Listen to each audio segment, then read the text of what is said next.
Nuestra época ha sido testigo de una serie de cambios y propuestas disidentes alrededor del matrimonio tradicional occidental, así como de la monogamia, acusándolos de ser el producto de un sistema patriarcal opresor. Pero, ¿es esto cierto?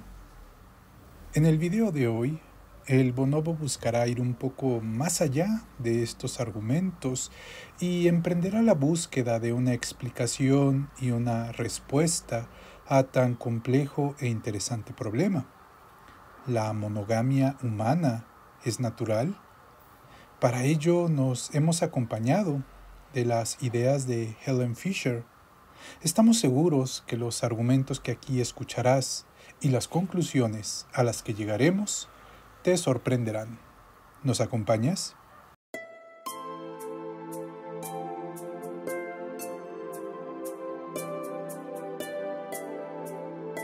Comencemos con la idea darwinista de supervivencia del más apto, la cual tiene que ver, entre otras cosas, con la capacidad reproductiva de las especies. Una especie capaz de prolongarse genéticamente en el tiempo es evolutivamente apta. Los humanos, como otras tantas especies, estamos preocupados por pasar nuestro material genético a la siguiente generación, y los sexos giran alrededor del proceso de apareamiento. Al acoplarse, hombres y mujeres se reproducen, y esta estrategia se origina en el pasado evolutivo remoto. Cada especie responde a esta necesidad de heredar sus genes de forma diferente. Por ejemplo, las lagartijas de cola azotada han prescindido de lo sexual en tiempo de crianza.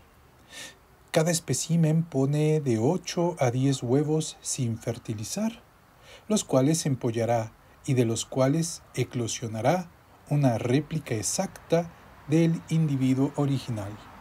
Este tipo de reproducción se conoce como partogénesis y ofrece las ventajas adaptativas de que la especie no debe invertir tiempo ni energía en el cortejo. Evita la mezcla genética. Los individuos no necesitan pelear con otros machos pretendientes ni atraen a depredadores durante el cortejo o la cópula. En estas especies no es necesario el acoplamiento entre sexos. Sin embargo, a pesar de esta ventaja, existen otras especies que prefirieron la reproducción mediante el acoplamiento sexual, el cual tiene también sus ventajas. Por ejemplo, los individuos aparejados pueden transmitir a su prole el rasgo genético de la variabilidad. Si bien es cierto que la mezcla genética puede tener consecuencias negativas, como en el caso de ciertas mutaciones y síndromes, también se crean nuevas combinaciones genéticas que permiten que los individuos resistan mejor el embate de la selección natural. La biología nos explica cómo nuestros ancestros prefirieron la reproducción sexual porque confundía a los depredadores. A esto se le conoce como la hipótesis de la reina roja, en alusión al famoso cuento de Lewis Carroll. En esta analogía hay un episodio en el cual la reina roja agarra a Alicia del brazo y ambas corren alocadamente agarradas de la mano. Al detenerse, ambas se encuentran en el mismo lugar de donde partieron. La reina entonces le explica a Alicia que es necesario correr todo lo posible para permanecer en el mismo lugar. Esto, traducido en términos evolutivos, significa que las especies que cambian constantemente son menos vulnerables al ataque de bacterias, virus y parásitos. La reproducción sexual evolucionó para defendernos de los gérmenes. ¿Por qué existen entre los seres humanos dos sexos, masculino y femenino? ¿Por qué no simplemente intercambiar el material genético con otro individuo indistinto, tal y como lo hacen las bacterias?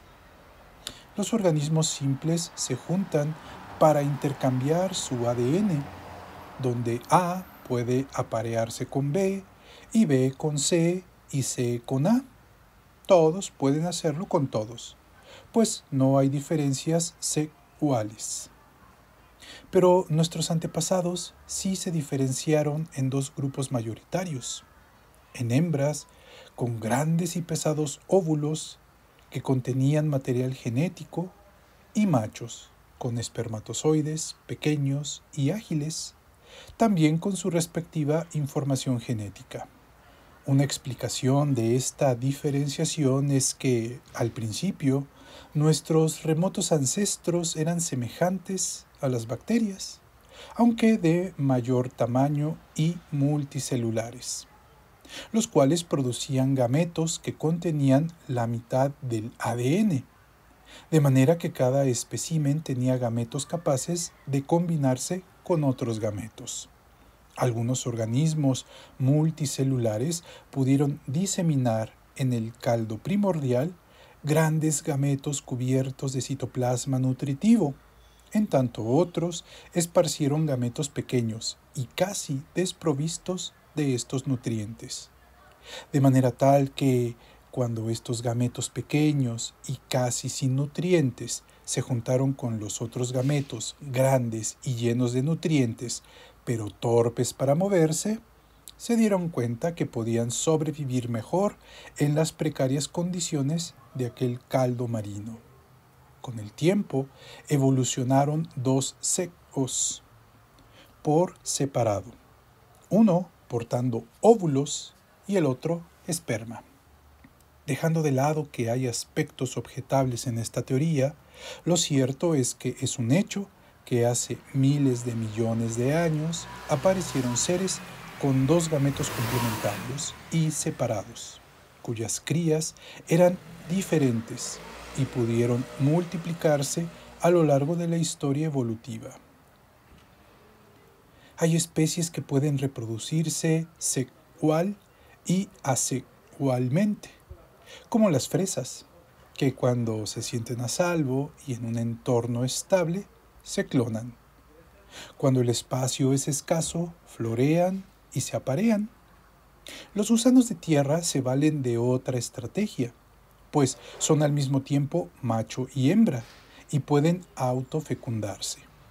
Gran parte de las especies hermafroditas evitan la autofecundación por los mismos motivos genéticos de la variabilidad que vimos anteriormente. Los peces de la Gran Barrera de Arrecifes de Australia, peces limpios o labroides dimidiatus, pueden adoptar uno u otro sexo. Estos peces viven en grupos de un macho y 5 o 6 hembras. Si el macho se desvive o desaparece, la hembra alfa se convierte en macho. Si los seres humanos hubiésemos desarrollado las estrategias reproductivas de las fresas, los gusanos de tierra o los peces limpios, no hubiésemos desarrollado las capacidades cerebrales y fisiológicas del flirteo, la seducción, el enamoramiento y el apego. Los seres humanos no tenemos el apareamiento como única vía de reproducción. Hay un camino alterno por el cual los organismos sexuados transmiten su ADN. Nos referimos a la selección por parentesco, que consiste en que un individuo comparte su material genético con su parentela, es decir, que recibe de su madre la mitad de sus genes y de su padre la otra mitad. Si el individuo tiene hermanos y hermanas de los mismos padres, compartirá la mitad de sus genes con cada uno de ellos, un octavo de genes con sus primos y así sucesivamente.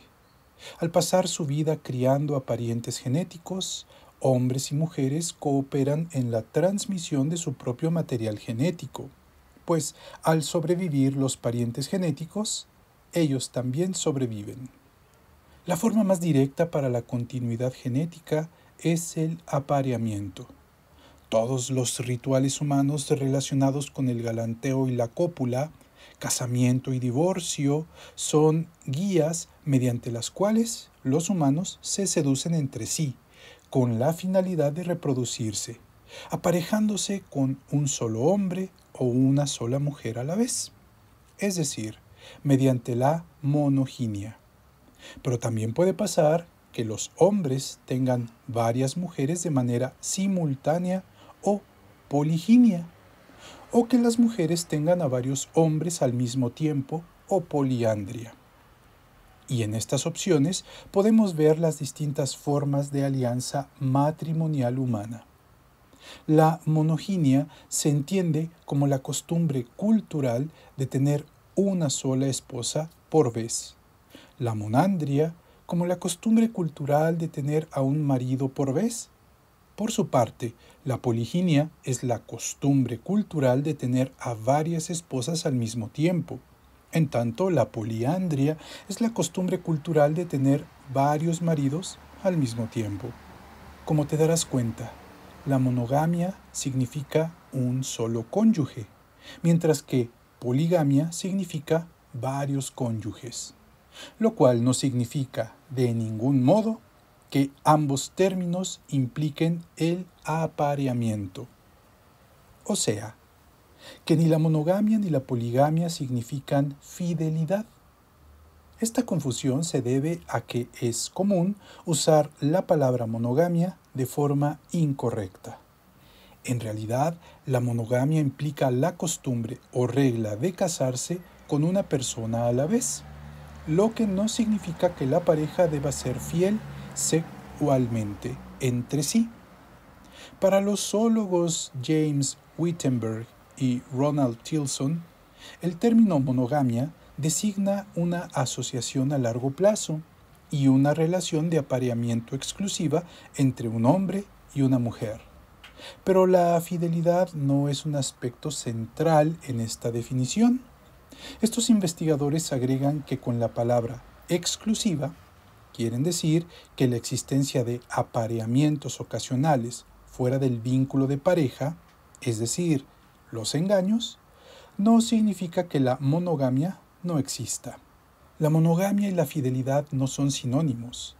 El adulterio va aparejado a la monogamia y a otras estrategias reproductivas. Y el ejemplo de esto nos lo dan los mirlos de alas rojas.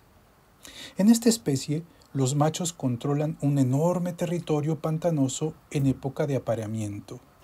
Varias hembras se unen a un macho en su territorio y copulan solo con él, ofreciéndonos un lindo ejemplo de monandria. O al menos eso se creía. Los científicos decidieron hacerle la vasectomía a algunos de estos machos antes de la época de apareamiento. Las hembras, como era de esperarse, se unieron a estos machos. La sorpresa vino cuando varias de estas hembras pusieron huevos fértiles, mostrando que no habían sido monándricas. Para asegurar los resultados, los científicos tomaron muestras sanguíneas de los pichones y de las hembras, con el resultado de que casi la mitad de los nidos tenía uno o más pichones cuyo padre no era el dueño del nido. La mayor parte de las hembras habían copulado con los machos que vivían en los territorios de al lado. El adulterio también es común en otras especies de pájaros y mamíferos monógamos, y esto se extiende a los seres humanos, por lo menos en aquellos pertenecientes al mundo occidental y otras partes. En muchos países la bigamia está penada por ley, pero estadísticas recientes en México afirman que el 30.6% de hombres y el 12.8% de mujeres han sido infieles por lo menos una vez en su vida. Aunque estos datos varían de país en país. Por ejemplo, de acuerdo a un artículo de Esquire del 2021, Las mujeres son más proclives que los hombres a ser infieles. Te dejamos el enlace del artículo en la descripción de este video. Como sea, el hecho es que no se puede negar que el adulterio es universal entre los seres humanos. En ciertas culturas, los hombres tienen una sola esposa, mientras que en otras tienen un harén. En unas, las mujeres se casan con un solo hombre y en otras tienen varios maridos a la vez. La alianza matrimonial forma parte de nuestra estrategia de reproducción y las relaciones sexuales extramaritales son un componente secundario y complementario de las estrategias mixtas de apareamiento. Lo que llama la atención de hombres y mujeres es su deseo generalizado por casarse. El matrimonio es, culturalmente hablando, universal. A través de los datos que arrojaron fuentes como censos, registros parroquiales y judiciales, listados de defunciones y matrimonios en 97 sociedades industrializadas y agrícolas, el Departamento de Estadística de la ONU reunió información sobre los matrimonios realizados desde 1940, con los siguientes resultados. Entre 1972 y 1981, el 93.1% de las mujeres y el 91.8% de los hombres estaban casados al llegar a la edad de 47 años. Para el caso de México, la última estadística de matrimonios, o EMAT, de 2021, a cargo del Instituto Nacional de Estadística y Geografía, o INEGI, arrojó los siguientes resultados. En el 2021 se realizaron 453.085 matrimonios, lo que representa un incremento del 35% respecto al 2020. La tasa nacional de matrimonios por cada 1.000 habitantes es de 18 años o más, fue del 5.11. que representa un aumento de 1.29 unidades respecto al 2020. La mayor tasa se dio en el estado de Quintana Roo, con 8.01, y la menor en la Ciudad de México, con 2.80. En 43 matrimonios, al menos una de las personas contrayentes era menor de edad. Estos casos se dieron en 12 estados de la República. En 2021 se registraron 4.341 matrimonios entre personas del mismo sexo, de los cuales 1.845 se dieron entre hombres y 2.496 entre mujeres. De nueva cuenta, en la descripción del video te dejamos el enlace de este documento. En sociedades etnográficas, el matrimonio puede ser un tema secundario, como pasa entre los Kaxinawa de Brasil. En este pueblo, cuando una adolescente se interesa por el matrimonio y tiene la autorización del padre, le pide al futuro marido que la visite en su hamaca cuando la familia duerme. Debe de irse antes del amanecer. La chica paulatinamente va llevando sus cosas a la casa de la familia del novio. El matrimonio no merece mayor atención hasta el momento en el que la chica queda embarazada o la relación lleva como mínimo un año.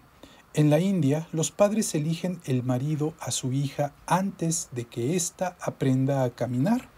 A lo largo de la vida de la chica, experimentará distintos rituales de casamiento.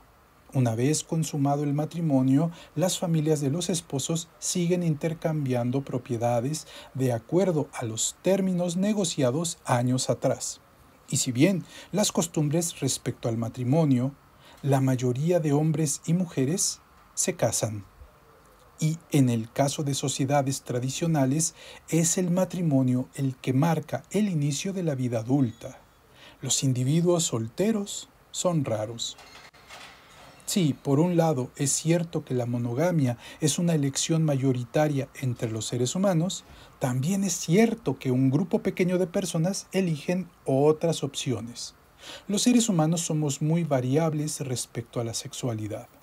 De un total de 853 sociedades estudiadas, solo el 16% prescribieron la monogamia como forma de alianza matrimonial, y las culturas occidentales forman parte de ese 16%. El resto, el 84% de las demás sociedades, permiten que los varones tengan a más de una esposa al mismo tiempo, es decir, permiten la poliginia. La explicación a ello tiene que ver con un principio biológico. La poliginia le ofrece a los seres humanos grandes beneficios genéticos. Un hombre exitoso en cuanto a tener harenes fue Moulay Ismail, el sanguinario, un emperador marroquí. El libro Guinness de los récords mundiales nos dice que Ismail engendró a 888 niños con sus distintas esposas.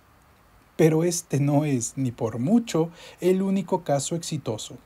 Sabemos también que ciertos mandarines chinos tuvieron a más de 1000 mujeres, las cuales se turnaban en sus días fértiles para quedar embarazadas. Pero no se crea que este privilegio es exclusivo de los grandes emperadores y gobernantes. En África, la poliginia es muy común en ciertas sociedades, en las cuales el 25% de los hombres casados tienen de 2 a 3 esposas al mismo tiempo. En Australia tenemos el caso de los tiwi de las Islas Melville. Se trata de una sociedad gerontocrática cuyas reglas matrimoniales prescriben que todas las mujeres deban casarse, incluyendo las que aún no han nacido. En efecto, tras la primera regla, las niñas púberes salen de un aislamiento ritual para saludar a su padre y a su amigo, que será su futuro yerno. Sí, lo dije bien, yerno. Luego de esto, la niña se acostará en la hierba, fingiendo dormir. Con delicadeza, su padre colocará una lanza de madera entre sus piernas para luego entregársela a su amigo, quien palmeará el arma, la abrazará y le hablará como si fuese su esposa. Con esta ceremonia, el amigo del padre, un varón de alrededor de 30 años, contraía matrimonio con todas las hijas no concebidas que la niña puber pudiese tener en el futuro. Puesto que se habían comprometido con individuos no gestados, los hombres debían esperar hasta los 40 años para consumar su matrimonio con sus esposas púberes. Mientras esto sucedía, los hombres seguían su vida normal, con sus amantes, sin olvidar la promesa del futuro matrimonio, el cual les significaría prestigio y poder. En esta sociedad, las negociaciones e intercambios de promesas, comida y trabajo por riquezas y futuras esposas forman parte de las dinámicas culturales alrededor del matrimonio. El hecho de acumular consortes y engendrar hijos es para los varones la forma de controlar a las hijas no concebidas de sus hijas, a quienes casaban con sus amigos a cambio de más potenciales esposas. Cuando estos hombres llegaban a la edad de 70 años, era común que llegasen a tener hasta 10 esposas. Pero el tema no acaba aquí. Por si están pensando que se trata de un claro ejemplo de patriarcado no occidental, bueno, habría que decir que, por la gran diferencia de edad entre los cónyuges, hombres y mujeres se casaban varias veces. A medida que las mujeres se hacían mayores, éstas elegían maridos más jóvenes, de manera que tanto hombres como mujeres tiwi, maduros, disfrutaban mucho de las negociaciones que de hecho derivaban. Y a decir de los propios tiwi, todo mundo gozaba con la variedad sexual. Este peculiar sistema de matrimonio mantuvo su vigencia hasta la llegada de los europeos. Como se observa, este ejemplo nos muestra cómo Claude Lévi-Strauss tenía razón, pero ese será tema de otro video. En muchas sociedades, las mujeres impiden que sus maridos desposen a mujeres jóvenes, aunque están dispuestas a aceptar como coesposa a una hermana menor. Y de hecho, las mujeres tampoco quieren ser las esposas más jóvenes. Aparte de los celos y pugnas por llamar la atención del marido, las mujeres casadas con el mismo hombre suelen enfrentarse por la comida y los recursos suministrados por el varón. Pero en todo caso, hay un punto en el que las mujeres quieren entrar voluntariamente a un harén. Este punto es conocido como el umbral de la poliginia. Como ejemplo de esto y de cómo los sistemas de parentesco y alianza matrimonial pueden cambiar de forma abrupta y debido a factores externos, tenemos el caso de los indios Blackfoot o pies negros de las praderas norteamericanas hacia finales del siglo XIX. Como varios de ustedes deben de saber, a causa de la expansión blanca hacia sus tierras y la guerra que de ello derivó, la mortandad entre los varones se incrementó dramáticamente, de forma tal que los hombres se hicieron escasos y las mujeres siguieron requiriendo de maridos. Y del otro lado, los hombres requerían de esposas. Gracias a los caballos y armas de fuego comprados a los europeos, los hombres podían cazar más búfalos que aquellos que cazaban a pie con arco y flechas. Los cazadores más hábiles requerían de ayuda para el teñido de las pieles, sobre las cuales descansaba todo su sistema comercial. Todos estos factores terminaron definiendo que las mujeres solteras se decantaran por ser las segundas esposas de un hombre rico, lo cual era preferible a ser la única de uno pobre, o peor aún, quedarse solteras. En Norteamérica, a pesar de que la poliginia es ilegal, se sigue practicando, como en el caso de algunos mormones, quienes tienen a varias esposas por razones religiosas. En sus inicios, los estatutos de la Iglesia de los Santos de Jesucristo de los Últimos Días establecieron que los varones debían tener a más de una esposa. Y aunque esta práctica oficialmente se prohibió en 1890, algunos mormones radicales siguieron practicando el matrimonio plural. Y no sorprende que casi todos ellos sean hombres ricos. Si la poliginia fuese legal en ciudades como Nueva York, Chicago o Los Ángeles, es muy probable que un feligrés con un patrimonio de $200 millones atraiga a varias mujeres jóvenes dispuestas a compartir su amor y su dinero. Los hombres quieren la poliginia para diseminar sus genes, en tanto las mujeres entran a harenes para tener recursos y asegurar su supervivencia y la de sus hijos. Y estas no son motivaciones conscientes. Si le preguntásemos a un varón por qué quiere una segunda esposa, es probable que nos responda que esta mujer seduce su ingenio e inteligencia, que le gusta su talento para los negocios, o su espíritu dinámico, o simplemente sus lindas caderas. Si le preguntamos a una mujer por qué estaría dispuesta a compartir a un hombre con otra mujer, será igualmente probable que nos respondiese que es porque le encanta su sonrisa o los sitios a donde él la lleva de vacaciones. Independientemente de estas y otras razones, el hecho es que la poliginia le permite al varón engendrar más hijos y a la mujer tener beneficios reproductores. Así pues, en el remoto pasado, nuestros ancestros varones buscaron la poliginia y las mujeres aceptaron la vida del harén. Todo para sobrevivir a la selección natural, inducidos por motivaciones inconscientes. Por ello, no debe sorprendernos que los harenes sigan surgiendo allí donde pueden. Por las ventajas genéticas que nos da la poliginia y por el hecho de que haya tantas sociedades que la permiten, los antropólogos creen que la conformación de los harenes es algo propio de los seres humanos, lo cual es un error, porque hay que aclarar que se trata de una estrategia reproductiva secundaria oportunista. Pues en muchas sociedades que permiten la poliginia, la realidad es que solo del 5 al 10% de los hombres tienen en realidad más de una esposa simultánea. Es decir, que en términos prácticos, la poliginia no es muy practicada.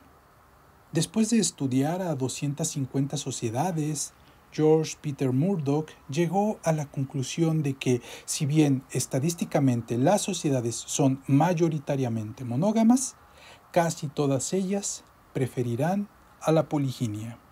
En muchas sociedades, los hombres tienden a casarse con una sola mujer a la vez y las mujeres hacen lo propio con los varones. Y dado que este modelo es el adoptado por el 99.5% de las sociedades, se concluye que la monandria es el tipo predominante para la hembra humana. Pero todo esto no significa que las mujeres nunca formen harenes de hombres, si bien la poliandria es estadísticamente rara, pues solo el 0.5% de las sociedades la permiten. El hecho es que existe bajo ciertos contextos. Por ejemplo, cuando la mujer es rica. Ello lo ejemplifican los indios Tlingit de Alaska Meridional, los cuales eran muy opulentos antes de la llegada de los colonizadores europeos. En el verano, los hombres Tlingit pescaban salmón y cazaban animales en los bosques cercanos. Las mujeres se les unían en la temporada estival de caza y pesca, cosechando pequeños frutos y plantas silvestres, secando el pescado, extrayendo de ellos aceite, carne ahumada, pieles y bienes de intercambio como maderas y cortezas. En otoño, hombres y mujeres comerciaban a lo largo de la costa, y esta actividad estaba a cargo de las mujeres, quienes establecían los precios, regateaban y se quedaban con las ganancias, ocupando un lugar de prestigio y tomando a 2 maridos al mismo tiempo. Otro ejemplo lo tenemos en la zona de los montes Himalaya, entre los tibetanos. En esta región, las familias opulentas de Limi, en Nepal, se preocupan por mantener a toda costa la unión de sus tierras, pues dividirlas entre sus herederos significaría el devalúo de las mismas. Los padres requieren de varios hijos para trabajar la tierra, cuidar los rebaños de yaks y cabras, así como trabajar para los amos. Si una pareja tiene varios hijos, se les inducirá a compartir a la misma esposa, es decir, practicarán la poliandria. Y como ocurre con las mujeres en los harenes, entre estas familias tibetanas, los coesposos también tienen problemas entre ellos. Puesto que los hermanos tienen diferente edad y todos comparten a una esposa veinteañera, es común que ella encuentre que su marido de 15 es inmaduro y prefiera al de 27. Así, los hermanos menores tienen que luchar por ser los favoritos para permanecer en la tierra familiar. Eso sí, rodeados de joyas, tapices y caballos. La poliandria es rara entre los seres humanos y también entre los animales, y esto se debe a razones biológicas. Sabemos que tanto las hembras de las aves como de los mamíferos pueden engendrar un número limitado de crías a lo largo de su vida. Gestar requiere tiempo y las crías necesitan cuidados especiales hasta el destete. Las hembras requieren de intervalos fijos entre gestaciones sucesivas. Por ejemplo, las hembras humanas no pueden gestar a más de 25 hijos durante toda su vida, aunque el récord lo tiene una mujer rusa que parió a 69 hijos en nacimientos múltiples en 27 embarazos. Pero esto es la excepción. La mayoría de las mujeres que pertenecen a culturas de economías agrícola-cazadoras no paren a más de 5 hijos. La poliandria asegura la supervivencia de los descendientes de una mujer, pero no hace que engendre más allá de un número limitado de hijos. Para los varones, la poliandria es un suicidio genético. Los mamíferos machos no son los que engendran a sus hijos, no los amamantan, pero sí pueden engendrar a miles de crías, de modo que si un hombre forma parte de un harén de una sola mujer, mucha de su semilla se desperdiciará. Más rara que la poliandria es el matrimonio de grupos o poliginandria, término que viene del griego muchas mujeres y varones. Esta estrategia sexual es un claro ejemplo del rasgo más importante de las relaciones humanas, el apareamiento. Un pueblo que la practica es el de los Pahari del norte de la India. Aquí las esposas son tan costosas que es común que dos hermanos junten su dinero para pagar el precio de una esposa. Si ellos prosperan, pueden comprar una segunda esposa. Ambas yacen con los dos maridos. Otro ejemplo lo ofrecen las comunas sexuales norteamericanas. En este caso, la comunidad Oneida, originada en 1830 gracias a los esfuerzos de John Humphrey Noyes, quien quería fundar una utopía cristiano-comunista. En 1847, esta comunidad se instaló en Oneida, Nueva York, donde operó hasta 1881. En su apogeo, más de 500 mujeres, hombres y niños trabajaban las tierras comunales y fabricaban trampas de acero con las que comerciaban. Todos vivían en el mismo edificio, Mansion House. Cada mujer y hombre tenía su propia habitación, pero todo lo demás era compartido. Noyes gobernaba. El amor romántico hacia una persona se consideraba egoísta y vergonzoso. Los hombres tenían prohibido expulsar su semilla a menos que la mujer fuese menopáusica, pues no querían que naciese ningún niño, y todos yacían con todos. En 1868, Noyes levantó la prohibición de reproducirse, con el resultado de que varias mujeres dieron a luz. Y Noyes y su hijo engendraron a 12 de los 62 niños nacidos en los siguientes 3 años. Pero los pleitos entre los integrantes de la comunidad aumentaron. Se esperaba que los varones jóvenes fecundaran a las mujeres mayores, mientras que Noyes tenía prioridad sobre las niñas púberes. En 1879, los hombres se rebelaron y acusaron a Noyes de violinizar a varias mujeres.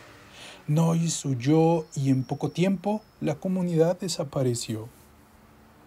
Lo interesante del experimento Oneida es que, a pesar de sus rígidas prohibiciones, Noyes no pudo evitar que hombres y mujeres se enamoraran y formaran parejas clandestinas. La atracción entre personas era más fuerte que cualquier prohibición. A la fecha, ningún experimento social occidental de matrimonios grupales se ha sostenido por mucho tiempo. En palabras de Margaret Mead, no importa cuántas comunas se inventen, la familia siempre vuelve a infiltrarse. Los humanos parecemos estar psicológicamente condicionados para emparejarnos con una sola persona. La monogamia es natural, pero hay excepciones. Cuando los hombres pueden, tienen varias parejas simultáneas para ampliar su legado genético.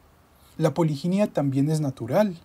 Las mujeres conforman harenes cuando los recursos que obtendrán son más importantes que toda desventaja. La poliandria es natural, a pesar de que las coesposas y coesposos peleen entre sí. Ambos deben ser persuadidos por los bienes materiales para decidirse a compartir a un cónyuge. Mientras que entre los gorilas, caballos y otras especies siempre se forman harenes, entre los seres humanos la poligamia y la poliandria son opciones excepcionales y oportunistas. La monogamia es la regla general. Casi nunca hay que persuadir a los humanos de formar pareja. Lo hacemos naturalmente. Flirteamos, nos enamoramos, nos casamos con una sola persona a la vez. La relación de dos es algo propio del ser humano. Esto no significa que hombres y mujeres lleguen enamorados al matrimonio. En muchas sociedades tradicionales el primer matrimonio de los hijos es negociado con el fin de lograr alguna alianza provechosa para las familias. Ejemplos de esto los tenemos en Europa, norte de África, India, China y Japón, en donde una pareja joven puede casarse sin conocerse. En la gran mayoría de las culturas se busca el acuerdo de los contrayentes antes de concretar la boda. Ejemplo de esto es la sociedad egipcia contemporánea, en la cual los padres de los jóvenes organizan un encuentro entre los contrayentes. Si se gustan, los padres planean la boda. En ciudades como Nueva York, las comunidades de inmigrantes chinos, coreanos, judíos rusos, hindúes occidentales y árabes tradicionales presentan a sus hijos e hijas entre sí con fines casamenteros. Es interesante que en la mayoría de los casos estas personas se enamoran. Por ejemplo, en la India, a los niños se les enseña que el amor de casados es la esencia de la vida. Hombres y mujeres se casan con entusiasmo, confiando en que nacerá el idilio y el amor. Y en efecto, esto sucede.